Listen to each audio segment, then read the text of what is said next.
Matapos nga magpalipad ng saranggola ang mga person ay may naisip itong isang ideya. Palagi kasi ako nakakita sa facebook.com ng mga aerial shot gamit ang drone. Kaya't nais kong makuha din ng aerial shot itong dalampasigan. At dahil wala pang drone ng person ay gagawan ito ng paraan sa tulong ng aking kasamang engineer.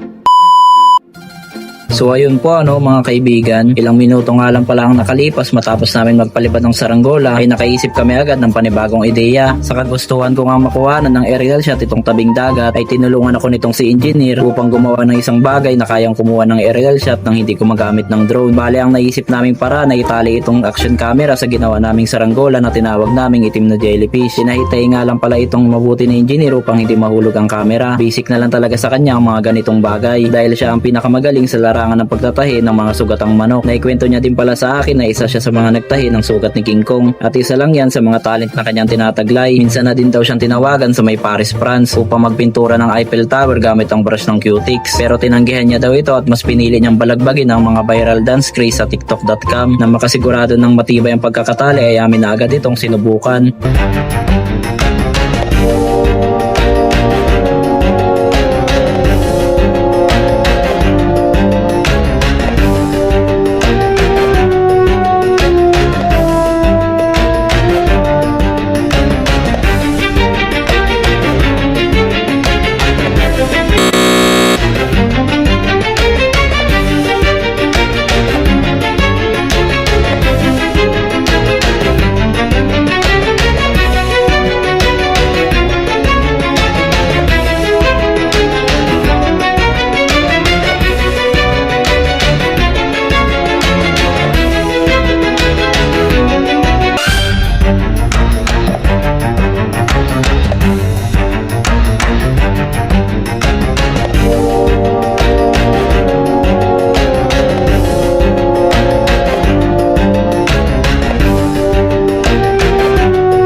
Shine for you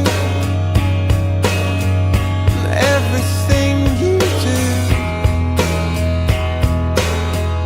Yeah, they were all yellow.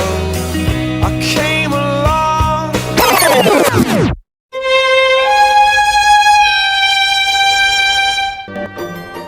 At yun na nga ang kinalabasan ng aming ginawang DIY drone. Napathumbs up na lang ang mga person dahil medyo successful ang kanilang ginawa.